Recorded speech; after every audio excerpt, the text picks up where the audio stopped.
Hello, this is Spartan Commander, and this is the 213th Rome Total War Brotherhood game that I've put onto YouTube. This battle was kindly supplied by Brotherhood member Uther. The first teammate in this team is Brotherhood member Uther, who has bought the Rome Julio faction. And I'd just like to draw your attention to Uther has bought, once again, the old school Roman armoured cavalry general there. And if you look at the upgrades on that cavalry general, you'll see it's fully upgraded. So this elite unit now, with all those upgrades on, are kind of the elite of the elite now. And it'll be interesting to see how well he uses that unit. He usually uses it very well. The second teammate is myself, Spartan Commander, who has also bought the Rome Julio faction. And then our third teammate is a Brotherhood member, Gladius, who has bought the Greek cities faction here. Now, just to say, some of you might not realise this, but in real life, Spartan boys were taken from their family at the age of 7 to commence a course called the Agoge, which basically for 14 years trained these boys to be elite fighting troops. They were taught to show no pain, no mercy, and never to retreat. And even today, when anybody that knows anything about military history, if you say Spartan, you think straight away of elite troops. Some of you may well know that Xerxes brought an army of maybe 1 million men to invade Greece. Leonidas knew that the only place to stop Xerxes was at a place called Thermopylae, or the Hot Gates, where it was a very narrow pass, and Xerxes' numbers would count for nothing. But unfortunately, at this time there was a religious ceremony going on in Sparta, and the army was not allowed to engage in warfare during this time. So the only option open to Leonidas was to take his elite 300-man bodyguard. Now, we've already spoken about how elite these Spartans were, but his 300 bodyguard were the elite of the elite, hand-picked veteran fighters. So Leonidas took his men off to the Hot Gates to Thermopylae, and he held the pass against Xerxes' massive numbers. Xerxes attacked time and time again, but all his troops ran into was a solid Spartan wall that would never give. But then a local man went to Xerxes and for gold and women told Xerxes of an old forgotten goat track that went up behind, over the mountains and behind the Spartan positions. Xerxes straight away sent 10,000 of his elite troops, the immortals, in behind Spartans. Leonidas knew that the immortals were coming in behind him, but like the Spartan code said, there was no retreat. When he saw the 10,000 behind him, he formed his Spartans into a wedge formation and attacked the main Persian army. This formation cut a deep swathe into the Persian army, and Leonidas was wounded several times and eventually was killed. And then there was a mini battle within the main battle here, where the Persians were trying to grab Leonidas' body and the Spartans were trying to grab it as well. Eventually the Spartans fought their way onto a small hillock where they were promptly surrounded. Xerxes sent one of his generals to say to them that if they surrendered Leonidas' body, they could go free. Of course the Spartans said no. So Xerxes said, I will waste no more men on these Spartans, and he brought his tens of thousands of archers forward. It is said that the arrows were so numerous that it blotted out the sun, and the Spartans literally did die in the shade. And as the last Spartan finally fell, the 300 passed into legend and are still spoken about today. That last stand hillock was excavated in the 70s, and thousands of arrowheads were found on the hill. On that hillock where they made their last stand. Now this RTW game reflects the toughness of these Spartans with their specifications. They have really high specifications, and they have 2 hit points as well. So it makes these troops truly elite. Also, one more historical point. Did you know that Sparta was the only city in Greece that had no city walls? One of the kings before Leonidas decreed that the city walls were to be destroyed because he was so confident in his elite Spartan troops that he said that his Spartan troops were the walls, the city defensive walls. That's how confident he was of the the best training and the eliteness of his troops there. So it's just a little bit of a historical note there for you. As I say, this game does reflect the toughness of the Spartans. Some people say that they're overpowered in this game, but I don't think they are really. It just reflects how good they are. And I would say that pound for pound, the Spartans are the best infantry in the game. So it'll be interesting to see how well they do. So there's the team there. Looks pretty good to me. But you wait till you see the other team. This should be a great battle for you to watch. And here is the other team. We have RTW player XYP9X. A couple of years ago, this player used to play RTW a lot and was a very good player. I don't see him playing now, but he may well have changed his name and is still playing.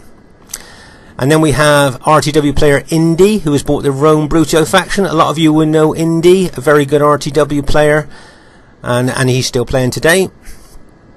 And then we have Titans McGregor. I think this is Titans Odin, but he's called himself Titus McGregor in this battle, and he has bought the Rome Brutio faction. So there's the other team. This should be a great one for you to watch.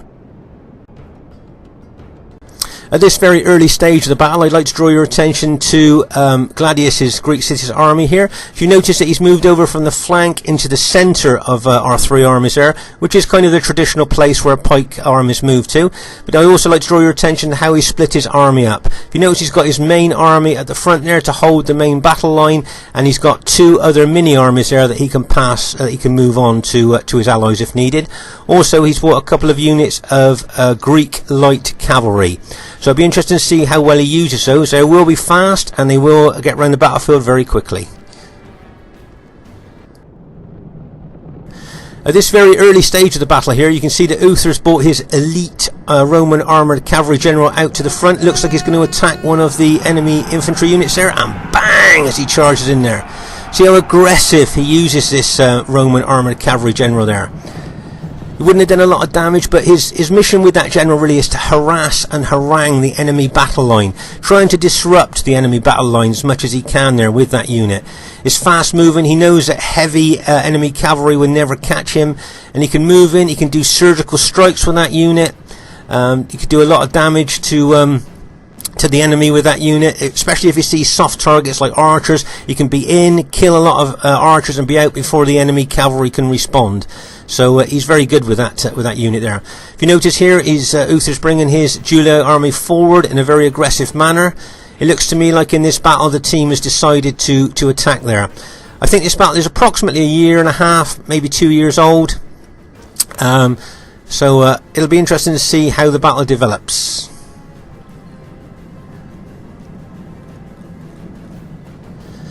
As you can see here, the Brutii general there is bringing cavalry out to the flank.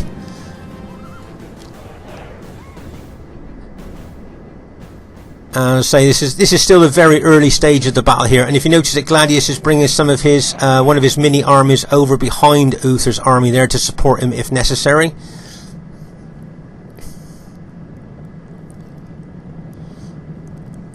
Let's say the Brutii general there brought some cavalry out to the flank, and is now falling back with his infantry there. I think he might have had a slight glitch there from what I could see, so obviously he's pulled back there to reorganise.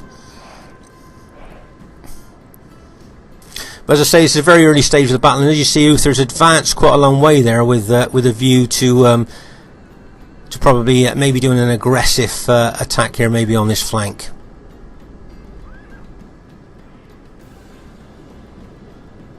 Let's say there's a general overview of the battle at this stage there, as we're kind of all squaring up to each other.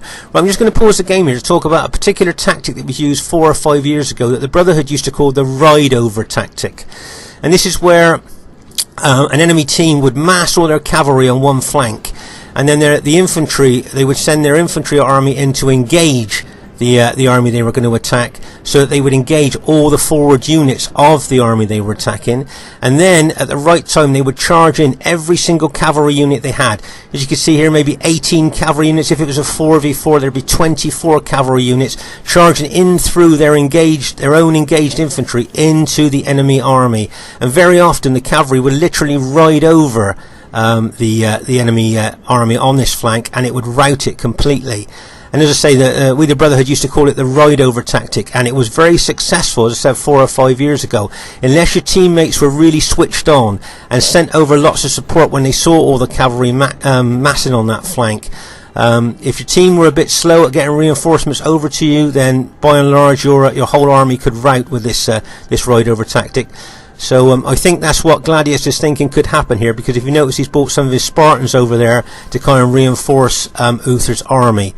So I don't think the ride over tactic will happen now because of the amount of Spartans that's there. So it'll be interesting to see what happens on this flank anyway. Okay, at this stage of the battle here, you can still see there's a lot of movement going on our left flank here.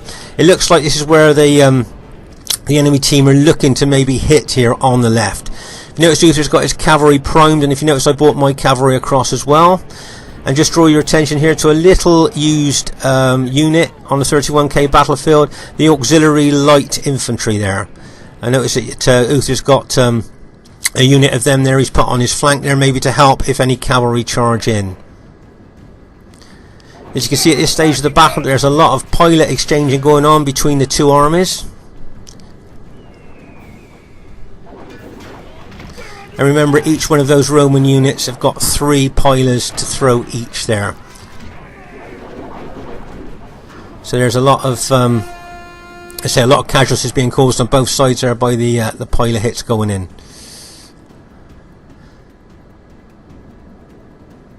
As you can see, all that cavalry, all the enemy cavalry, maybe 17 or 18 cavalry units still out here on this left flank here, looking for an opportunity to charge in, it seems to me. But I think that that mini army of Spartans that Gladius put into Uther's army there to strengthen it has maybe put the enemy team off of trying the ride over tactic there. So that was a nice bit of support there by Gladius.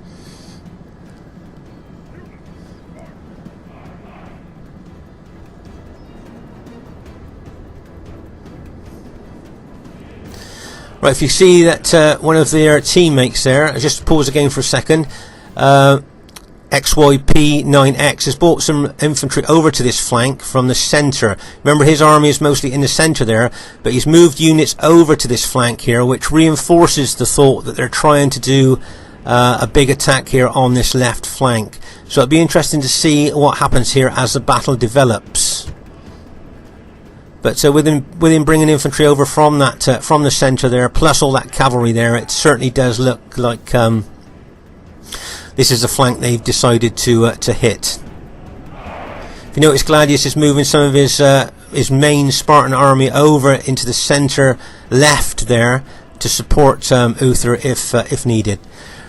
Right, you can see the Brutii general now is moving those units he brought over from the centre over in a threatening, attacking manner there.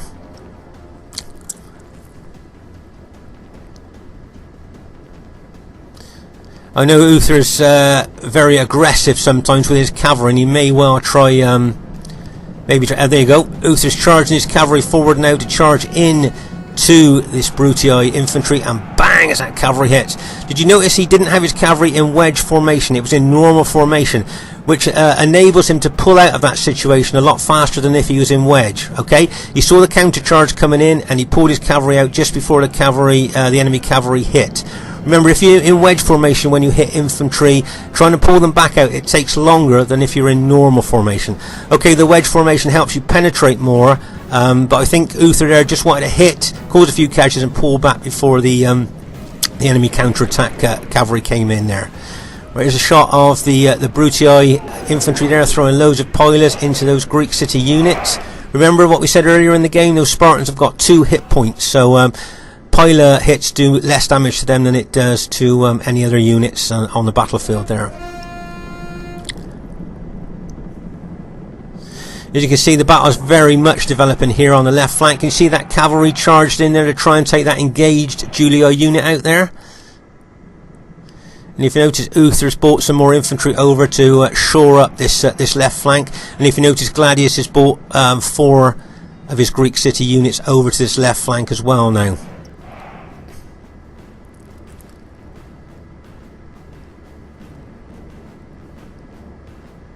Sometimes Gladius can be extremely aggressive with his Greek cities. Remember, when you take Greek cities, because you don't usually bring cavalry, you put your allies at a bit of a cavalry disadvantage. So it's always good to be aggressive with your elite Spartans. And if you notice there, can you see now that he's moved forward with his Greek cities units there in an attacking mode? But can you see all the Brutii pilers going into those Spartan units?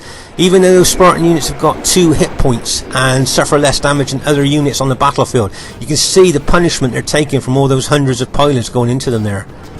I think one unit's been reduced to 13. You can see the dead, the big pile of Spartan dead there, suffered from all those pilers going into them. But you can see Gladius is being aggressive with his Spartans there, moving forward into the Brutii ranks.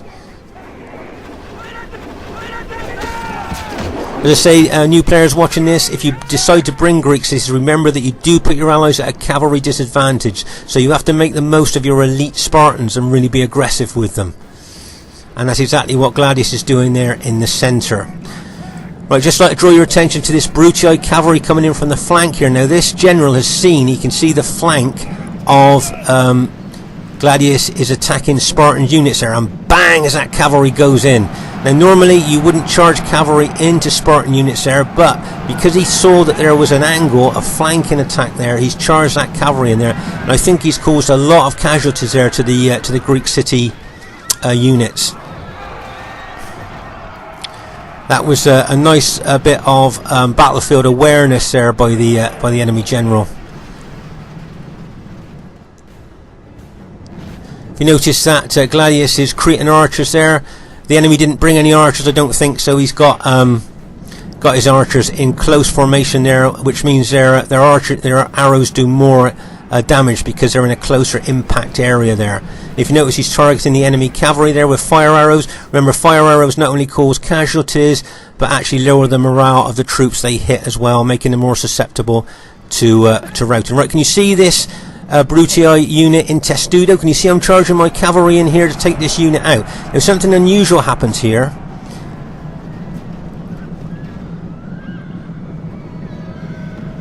Right, can you see that Brutii unit? Right, did you see it didn't rout? It just ceased to exist there. And my cavalry charged in and killed every single man in that unit there. Now usually when a unit suffers enough casualties, it just runs. It just routs and runs. But if you notice there that every single enemy soldier in that unit was killed with that cavalry hit. Let's say it's quite unusual to see. As I say, usually they do rout.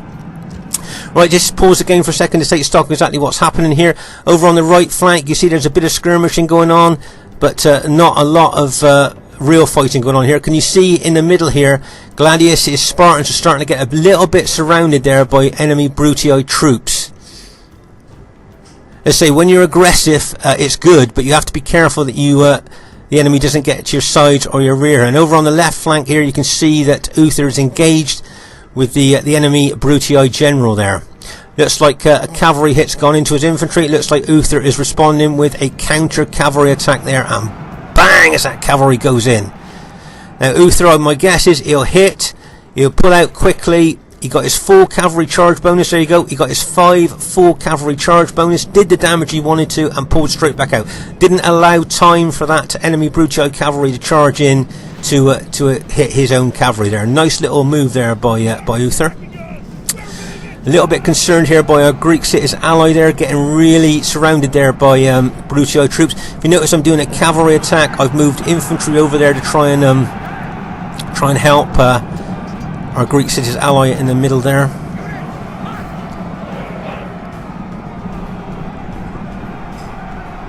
Right, if you notice, the Brutii general now is counter-attacking with his cavalry at the same time.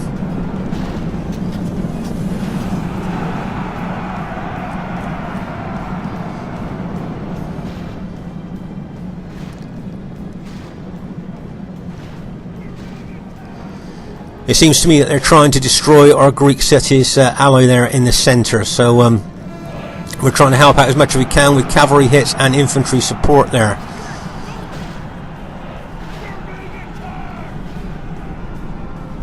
But if they kill the Greek cities general, even though it's got 2 hit points and excellent morale, I've got a feeling that that little group of Greek cities troops there that are fighting in the centre may well rout.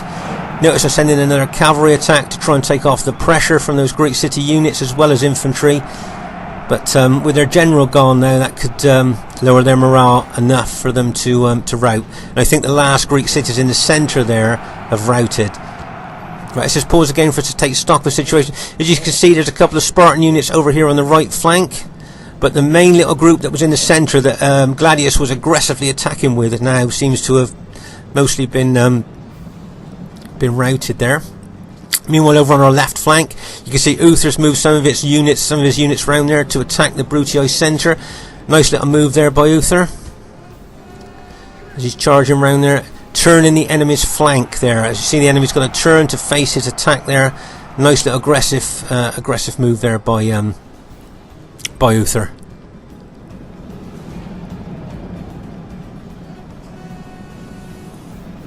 You notice he's charging his cavalry in there in the centre as well. Let's just pause again for a second to take stock of exactly what's happening and to ask you a tactical question here to see what you think.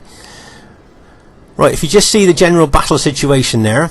Now, if you were in charge of my 6 battle damaged cavalry units here, where would you best use them at this stage of the battle?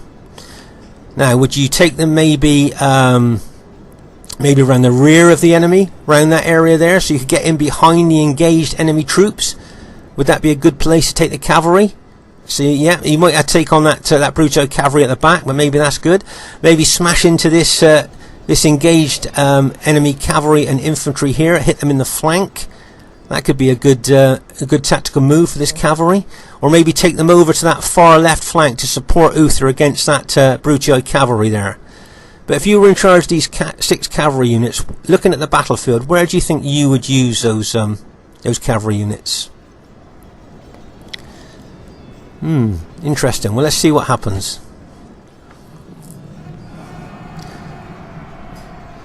Okay, now can you see that Brutii cavalry charging into Uther's infantry there? Right, if you notice, I'm moving my cavalry forward. I've noticed that there's some Brutii infantry that's all engaged here, and I'm going to try and smash in there and cause as many casualties as I can. And bang, as that cavalry hits. Right, if you notice, the impact of my cavalry there has routed a heck of a lot of those engaged Brutii cavalry. Right, can you see this Brutii cavalry now is counter-attacking my cavalry there?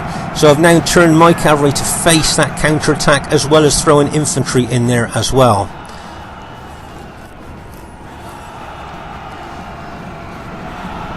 Meanwhile, over on the other flank there, Uther's doing extremely well to withstand that massive cavalry hit, plus all that infantry attacking him as well there. His troops are holding extremely well over on that flank.